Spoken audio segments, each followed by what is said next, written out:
Okay, last lecture of the day. The only thing that stands between us and the cocktail party. I think we got something, but we got an AGM before that. Oh, damn. Okay. Yeah. Okay, next we have Rory O'Connor, VP of Managed Services at IRDETO. IRDETO. IRDETO, indeed. Okay, and he's going to be talking to us about piracy and live sports, etc. So, a quick bit of blurb. Bio on Rory. Short and sweet. Yeah, nice, I like it. So he's responsible for leading the company's revenue assurance strategy and anti-piracy efforts on a global level. Rory has been with IRDETO since 2000. Is that for real? The Dutch pronunciation. Okay, I see. Since 2004, and has held positions of VP of Engineering, Director of Mobile Products, and Director of Product Management. He joined IRDETO from Adhere, Lucent Microelectronics, and brought over 10 years of experience working in the wireless industry. He previously held product management positions at Logica CMG and KPN Quest. Rory has an MBA from Rotterdam School of Management and an electronic engineering degree from Dublin City University. And with that, I shall hand over so we can keep on track. Thank you very much. And as an Irishman, I appreciate standing between you and drinks is a very dangerous position to be in. So I will keep it as short and sweet and as possible. And first of all, I'd like to thank you for staying until the end. I don't know whether you stayed for the presentation or the drinks, but anyway, maybe you learned something about free TV and piracy this afternoon. Don't try it at home, please. Just quick, who is IRDETO? Started in 1969, the same as myself, has grown over the years, like I have as well, I'm afraid. We're a technology company, started as data encryption in 1969, which was quite ahead of its time, by an engineer den Toonder, which is where the IRDETO comes from. So that was his name, so he decided to put it on the company, and we haven't managed to get rid of it since. We are primarily intellectual property company. We have a lot of patents, and we sell intellectual property to most of the big CE vendors. So that's how we have more than 2 billion devices secured. I'm sure you have many of these devices in your pockets or in your homes. We used to sell a lot of smart cards. We were the first one to move into software security. We've been trying to get rid of smart cards ever since, but some of you still continue to buy them. We have about 300 million broadcast and multi-screen customers globally. So to give you an idea of, if you've never heard of us, the reason is that nobody can say our name. Here are some of our customers. I believe that many of you are in the customer in the top left-hand corner now, which is also the customer in the top right-hand corner, and soon to be the customer on the near the bottom left-hand corner. So we're seeing a lot of consolidation in our industry and a lot of new entrants into the industry. So it's a very exciting time, especially for vendors, because we have great difficulty in keeping up with who our customers are. Please bear with me through this presentation as I try to explain. First of all, congratulations to you. I think many of you have been part of this achievement. The UK now has an average of 29.4 megabits per second to the home, which is above the world average of 20.5. As you can see, 180 countries have now reached the above 2 megabits per second threshold. And why do I say that? It's because it's the threshold to deliver video. You can see the mobile is also catching up with 9.2 megabits per second download average. And some of you may have seen that Google Fiber has announced today that they're going to get rid of fiber by actually using very high frequencies, around 80 gigahertz, to get to the last, from the cabinet to the home. So it's a very exciting space, but not only for us, They're also for the CE manufacturers because we traditionally used to put set-top boxes in people's homes and they'd stay there under the television for 10 years. The world is changing pretty rapidly. Already in North America in 2010 there were more consumer electronics devices in the home than set-top boxes, followed quickly by the Japanese, the Koreans and the Taiwanese. Western Europe reached that tipping point in 2012. Globally we reached the tipping point last year, and more interestingly from a population point of view, Latin America, Eastern Europe, China, the rest of APAC, even Africa reached this point this year. So this means that all our business models where we used to put the set-top box in and generate revenue from it, that's quickly changing, and there are a lot more devices out there which are open to a lot more service providers. Some of them legal and some of them illegal, which I'll go into in a minute. Interestingly, India will be the last to get there, and that's why there are lots of jobs for broadcast engineers in India. So it's our last hope is India. Every time I go over there, I see lots of jobs in the paper, which makes me feel good. Okay, we started off, many of us, I think, in the 80s and the 90s, went through the excitement of analog, set-top boxes first for pay TV. Were very easy to hack. There were whole underground businesses, and then the local pub, all you had to do was ask for a pint and a dodgy box, and away you went and you had free TV at home. The problem was that usually you had to go down to the pub next week and get another dodgy box because it was analog technology and they broke fairly quickly. Then we helped the pirates by introducing smart cards for pay TV because that meant that the box you had at home actually worked with a dodgy smart card. So you didn't have to bring a box home from the pub, all you had to do was bring home a card. Then the Dream Box came, which meant you didn't even have to go down to the pub. All you needed was an internet connection. Thanks to a gentleman called McCormack, who some of you may remember arrived in a Rolls Royce at the IBC many years ago and sold his black book out of the boot. They figured out that the interface between the smart card and the set-top box was the weakest link, and we had lots of control word sharing, which was very good for cable TV, because everybody realized that if you had satellite TV, you had no way of getting the control word, whereas if you had a cable TV connection, you had to buy the internet, because you had to get the control word over the internet. So I think in a kind of a mixed blessing, for the satellite guys very bad, for the cable guys not so bad. And we saw lots of Dreambox proliferation, especially here in the UK. Very well engineered German box. Unfortunately, they didn't pay their bills to their Chinese manufacturers, which meant that the Chinese cloned it, and a good few of them went on fire. But this is the dangers of piracy.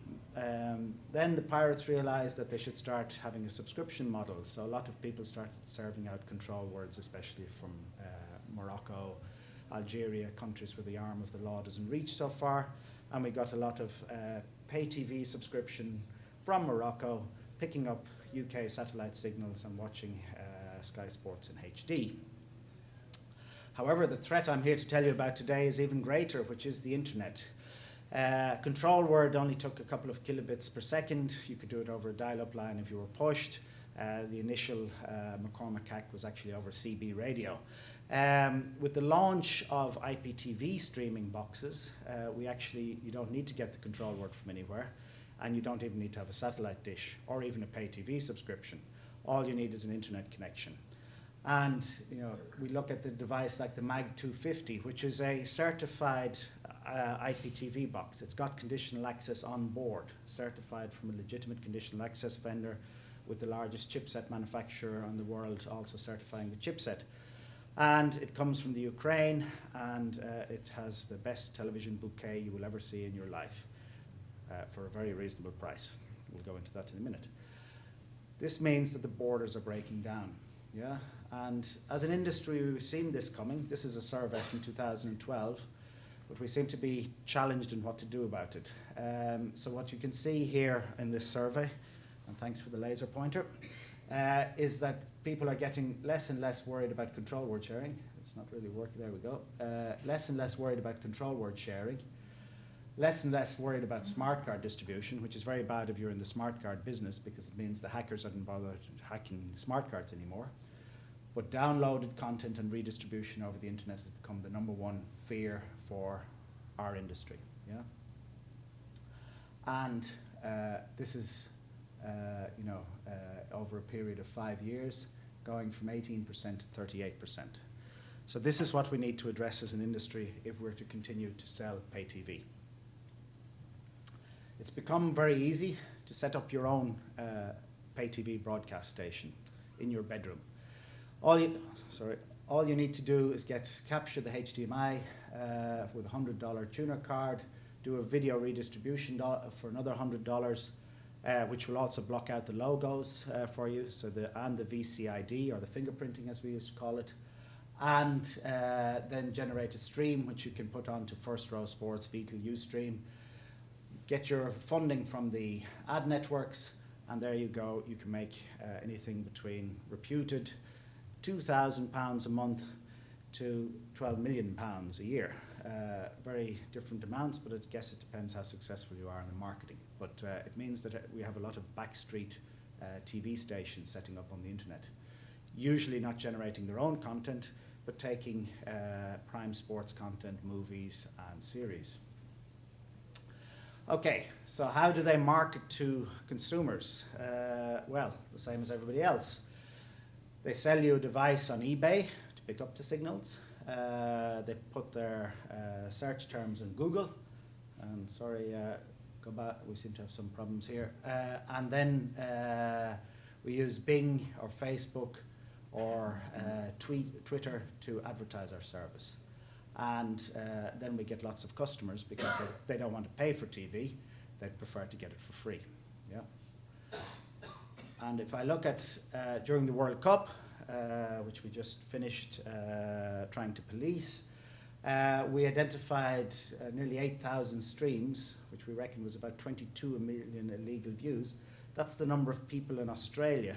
Now, I know the Australians get a bad rap because they're mainly descended from Scottish and Irish criminals, but they weren't all Australians, I can assure you of that.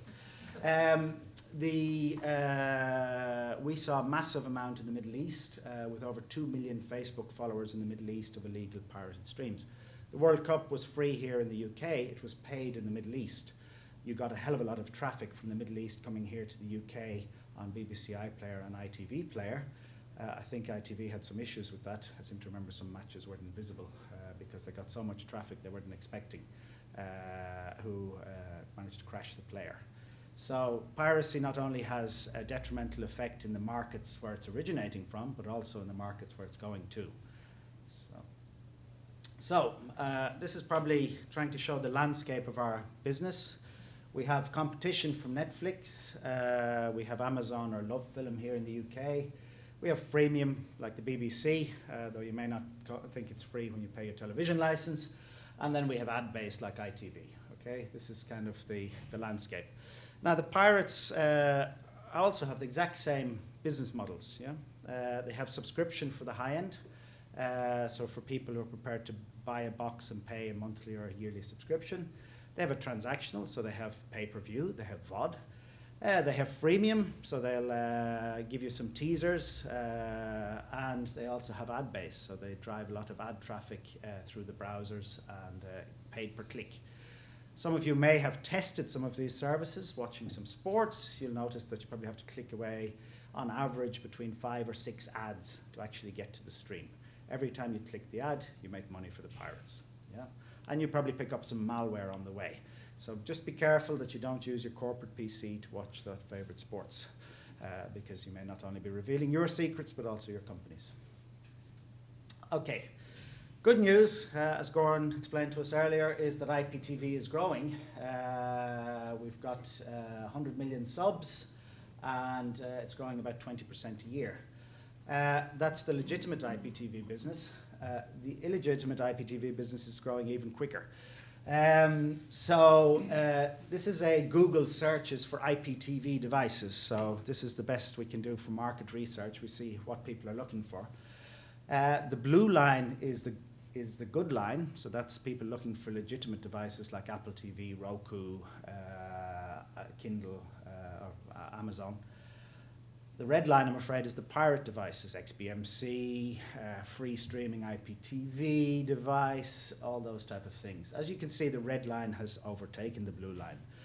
These people aren't too worried about whether it's a constant bandwidth rate or it's a variable bandwidth rate. These people are more worried about the price. And as you can see, price is winning.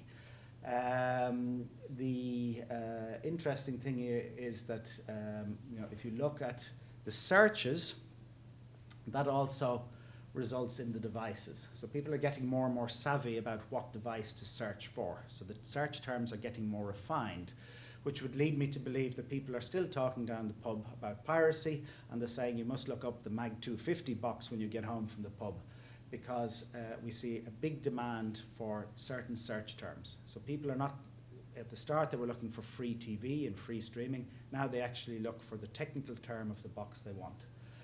And these devices look very professional. The packaging is much nicer than the packaging which I got my legitimate pay TV subscription box in. Yeah, you get, if you look at where they're sold, interestingly, Alibaba, which you probably saw was the largest IPO to date, is the biggest purveyor of pirate IPTV boxes, and followed by Amazon, which is also a very large company in this space. And then we have eBay. Now, interestingly, in America, the site of choice is Amazon. It seems in UK, eBay is 50-50 between the UK and the US. But you can see that from these statistics, there are over, even just on Amazon, if you put in the search, you get 200,000 different devices offered for sale that can allow you to watch TV illegally. It's a big industry. Yeah, it's not only mom and pop, guys selling a couple of boxes.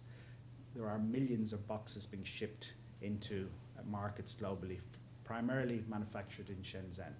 We've done some analysis of the manufacturing capacity in Shenzhen, and we reckon they can do 600,000 boxes a week, and those are only the ones we know about.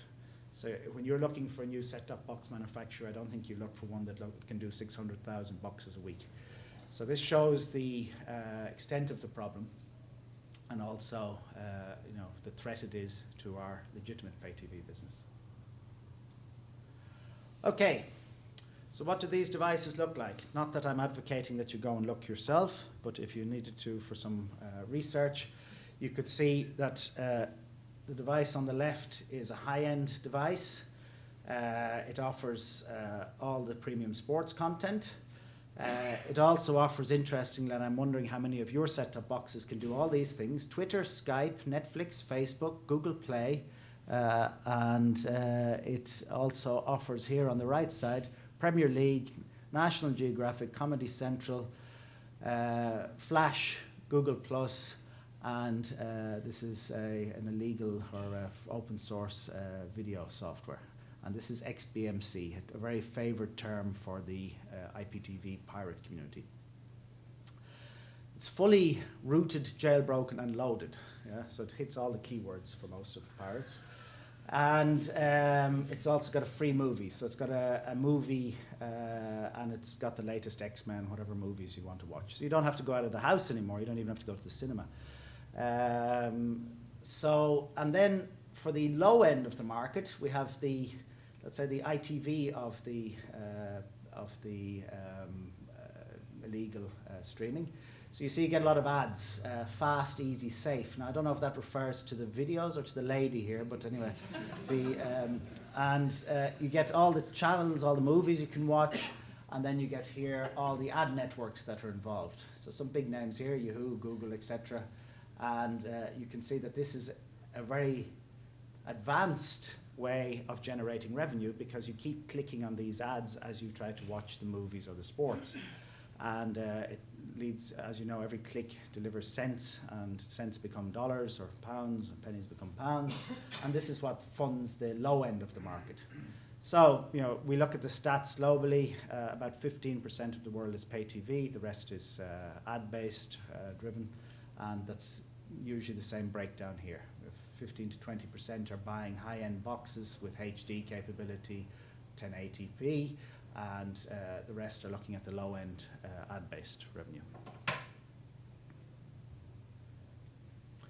Okay, so let's talk about ad-based. So you see, Roya Direct is a well-known site for watching football. And if you look at the football business, for instance, sports globally is worth about £16 billion, the rights for sports. The English Premier League is the most valuable sports league in the world. It's worth about £1 billion, followed by the Italian about 800, and the Spanish about 600-700. So lot of money going in this industry, and a lot of ads to be made out of it, yeah, if you sell it illegally. Now you see lots of brands used. Apple, you'll see here, just legitimate companies advertising beside it. So a lot of people start to think this is legal because if there's big brands involved, and the stream's pretty good, and I can watch my favorite football match every week on it, and I don't have to have that expensive pay TV subscription, well then it's probably legal, and all my friends are doing it anyway. So you get to cross that chasm, and you get into the dangerous position where people think it's okay to actually watch these streaming sites. But if you're confused, you're not the only one. So let me run a little quiz, okay? Is everybody ready? Okay. Do you think this site is legal? If you think this site is legal, put up your hands. Well done, congratulations. But everybody realizes that this is too good to be true, because if you can read the small text here, you can sign up for 365 days, so for a year's service is only €5 a month. And for that you can watch all premium sports, all movies that Hollywood produces in a year, and all series, okay? Sounds too good to be true, probably is too good to be true. Okay. Is this legal? So, you have Facebook, Twitter, Google. Anybody says it's legal? Very good. We're a smart audience today. Also illegal. Okay. Airboxspain.tv, yeah? UK TV with no aerials and no dishes for expats living in Spain. Is this legal? Well, actually, nobody knows because what they're doing is shipping UK TV outside the UK. And there have been a number of court cases around this, but actually with the European directives and the common market and freedom of movement, etc., it's very unclear as to whether this service is illegal or not, and it's still operating, and people are still making money out of all those pensioners on the Costa del Sol who want to watch Coronation Street. And who could blame them? Okay, right, is this one legal? Sorry. This is Comcast, the largest cable provider in the world. So, yes, it looks quite like the other sites, I must admit, but this is actually the Xfinity service, which is very advanced. It enables you to watch all your TV on your iPads, on your home, etc. Has a DVR service. Also gives you all the Hollywood movies and most of the sports, etc. But costs on average $100 a month, so a little bit more expensive. Okay, last one. What do you think? Legal, illegal? Can't tell. Highly illegal, comes from the Ukraine. But unable to stop it. Yeah, so this is a Ukrainian-based IPTV provider. Okay. And as you can see, they offer more because they offer all-in-one membership, and you receive full access to all channels and movie database. So they don't believe in tiering. It's a single price. Yeah. So for this €5 a month, you get everything. Yeah. So you don't have to worry about that. You don't have the right package to watch that latest your favorite football team. Okay. If you're confused, you're not the only one. This was a survey conducted by Ofcom last year, and 70% of the UK public don't really know what's illegal or legal online. Yeah. 7 out of 10 people don't have a clue, and I find it hard. I think the 3 who actually do know are lying, because it has become increasingly difficult on the internet actually to determine what's legal and what's illegal. So what do we do about it? Piracy is a service problem, yeah? So you might not be able to beat free, but you sure can compete with easy, yeah? So it's up to us as an industry to make the legitimate and legal alternative so easy that people don't look for piracy. And that means less chopping up of rights so that you need to have 3 pay TV subscriptions to watch the Premier League matches. That also means making content more available in compressed windows, so it's not shown in the US and then only a month later in the UK. So these are a number of things we as an industry need to address if we're going to address this threat of global piracy. It also means that you have to have a compelling multi-screen or over-the-top proposition for your customers. So, how do I compete with easy and get rid of this damn piracy? Yeah? First of all, I offer TV on mini devices in the home. I think we've been through this during a number of presentations, but this is a recurring theme. Yeah? People don't sit down in the living room anymore and watch television. Yeah? They watch it throughout the home, but also on the move. Yeah? So it also means enabling streaming outside the home, something that we've been very slow as an industry to embrace, because still to this day I can't watch the TV I pay for in my house outside my house. Yeah? This is something we really need to address, because I can assure you with the Futu Box subscription, you can watch television wherever you are, whenever you are. There is no geo-blocking, there is no IP address locking, you don't need a VPN, you don't need a DNS server. Yeah? It's a much easier proposition to explain to the average consumer.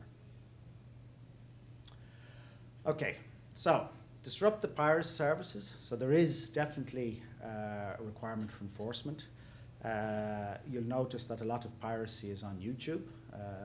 YouTube is very compliant. So when you ask YouTube to take down the service, they helpfully put this fellow with a half smiley face on and they take it down. Some of the ISPs in Eastern Europe are less cooperative, but the advantage we have today is that the bandwidth is also less. So that means that as you push the pirates eastwards, the quality of service deteriorates rapidly. Yeah? We have some countries, like Sweden, where takedown notices aren't always universally respected, but usually legally there's a way to take down the service and push the pirates towards Russia or former Soviet states, where the infrastructure isn't sufficient to host HD quality video yet. You also need to give consumers a legal OTT alternative. An example of this is that you can now get the ITV player on the Roku stick, yeah?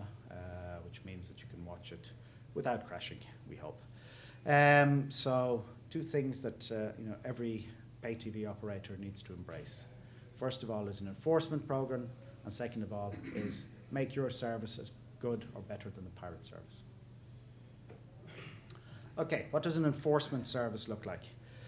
It's actually very manual and very labor intensive. You require a lot of long hours, and you better like football because you're going to watch a lot of it. I saw every World Cup match this year. It was fantastic, except for the English ones, sorry. So you need to detect the piracy streams, shut them down in real time, because of course if you shut it down after the match, it's not much use. And this year we managed to knock out 10 million legal viewers, which is 135 Macarena stadiums where the final was played. And we got rid of 199 YouTube streams, which is 2 times the amount of people that fit into Times Square on New Year's Eve. We did see a marked drop in the viewership of the World Cup when England left, which would suggest that most of Africa and the Middle East were supporting England. So if you can only turn that into your performance next time, then we will be all very happy. It seems that the German final was actually less pirated than some of the English matches during the qualifying stages. And the pirates are always right. Okay. Another thing that you need to think about is watermarking. It's already a requirement for 4K content from the Hollywood studios, and the sports rights holders are also looking very carefully at watermarking, because the old fingerprinting or VCID, which we used to shoot up on the screen to find the pirates in pubs and try and find where the streams. The pirate software now is smart enough to obfuscate or to blank out those VCIDs. Quite often they put an ad on top of our little fingerprint, which used to identify the smart card in the old days. So they actually generate more revenue by the fact that we're fingerprinting the video. So it's important to have a non-visible watermark in your video stream and to have the ability to record that and then to extract the watermark in near real time, because of course after the match isn't much use. After you've inserted the watermark, then the legitimate consumer shouldn't see anything, so he should happily, or she should happily watch the, and the pointer's gone again, should happily watch the match without being interrupted, so it's important it's an invisible watermarking. And then the pirate will continue to, from his bedroom, to stream your content, but we will detect the watermark and then find out the source and shut them down, what we call kill switch. This won't get rid of piracy, but it will increase the number of pay TV subscribers, because every time the pirate has to get a new pay TV subscription. Eventually the cost of doing business for the pirate means that they will leave your service and go off and pirate some other service globally, and means you will retain your football rights and the other broadcasters will lose their rights. You probably heard that the English Premier League, there was a very publicised case at the start of the year where the 3 p.m. games were being beamed into the UK from the Middle East, and it resulted that the Premier League had no option, because everybody was staying in the pub and not going to the stadium. The Premier League had to actually withdraw the 3 p.m. game rights from the Middle East to get people to go to the stadium. Which says something about the loyalty of some of the fans, but I guess this is the world we live in, where TV it's probably more fun to sit in the pub and watch the TV than actually to go to the stadium. Okay, so once you've knocked out the pirates or made the viewing experience that you can't see the football, then you need to try and attract the consumers with TV Everywhere services. And that means TV Everywhere. So it's also usable with outside the home, on the mobile network. In the office, we saw for some of the World Cup matches, because they were during office time, we saw big bandwidth increases, especially in the US. So there's a big demand for TV Everywhere services. And I think, as a group, we've built all this network capacity throughout the UK.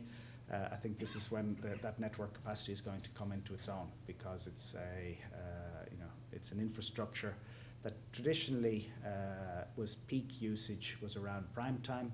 Now you can extend TV viewing to all day, everywhere, every place, and make better use of the bandwidth and actually get paid for it, because people will pay for, I think the Sky Go boxes showed that will actually pay. Sky Go services showed that people will pay extra for a service where they can watch sports, especially outside the home and on the move. Okay, so a couple of examples of successful over-the-top services. Major League Baseball in the US, they took a very radical approach. They built their own platform to show the baseball. Baseball lends itself well to having your own platform, because the games go on forever. Makes cricket look exciting. So they have a very big platform. They have a lot of customizable features. There's a lot of breaks in a baseball game, so there's lots of stats are available. You can follow your favorite player, etc. And they attract customers in on their app by having breaking news, which then drives people to the video portal. They've proven so successful that they've now also got worldwide wrestling on their platform. So they've managed to also not only sell their own sports on their platform, but attracted worldwide wrestling. And for those of you who remember wrestling in the days of giant haystacks and Big Daddy and stuff, wrestling today is completely different. It's much more exciting. And it's real this time. It goes on 24/7, and we have a network operations center in Amsterdam, And interestingly, most of the guys who work in the knock are in their early 20s. The World Wide Wrestling's more popular than the football, which is a very sad state of affairs. But that's what's on in our network operations centre. Sky Sports, another app that I think that you're fairly familiar with here. I think you understand that the added value of this type of app is that it enables something that the Pirates can't do, which is, you know, close-ups on the ball, stats on the game, etc. So, you know, you only not invest in the rights in the video, but also in the data, metadata around it, and the user interface. Also, for those of you who are fishing fanatics, I thought I'd bring this to your attention. Real Fanatics is for fly fishing people, and this is seemingly means that everybody can set up their own niche television station nowadays. And this is very popular among the fly fishing community. Anybody seen it? No, I didn't think so. Okay. But this is your chance. Okay, and we've all been talking about 4K. 4K is coming. For those of you who've seen the World Cup in 4K, it's amazing. You can see people in the audience with an iPad in their hand. You can actually see what they're watching on the iPad. So it really is a fantastic experience. I think some of you were at IBC, you saw it there as well. But it does introduce a complete new piracy conundrum, because 4K is a premium service. It costs a lot of money to make a movie or shoot a football match in 4K. So we're going to have to increase the prices again, which means we're going to make the market for piracy even greater. So we're going to have to introduce more security. And as I said, it's mandatory from Hollywood studios to have watermarking for 4K content, and we believe that the sports rights holders will also make it mandatory. So you know, having a watermarking strategy is essential if you want to have 4K Ultra HD on your network. And we heard predictions for 4K, so we have some 4K already in Asia. My prediction for 4K is this will be your 4K moment. This is the world's largest scrum, 1,008 rugby players. I wouldn't like to have been the hooker. This will be a 4K, the first real 4K event in the UK. And yeah, I think this will be beamed all around the world. I know it's free to air here, but in most markets it'll be pay TV. So this is the one we have to protect, because otherwise all the Aussies, New Zealanders, South Africans will be watching streaming from the UK, and will probably bring down the player and maybe the internet. Okay, I've told you a lot of bad things about piracy and how easy it is. However, you should remember, always buy your content and be honest. So I just wanted to end with a video. Chuba, are you ready to go? So, piracy is bad.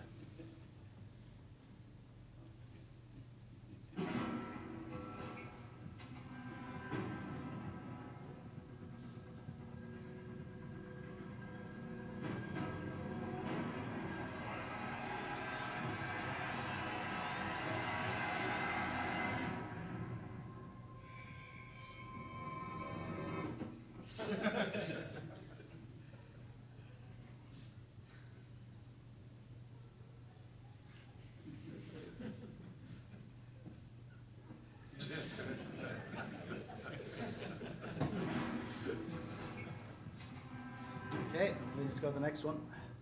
Yeah. Thank you very much.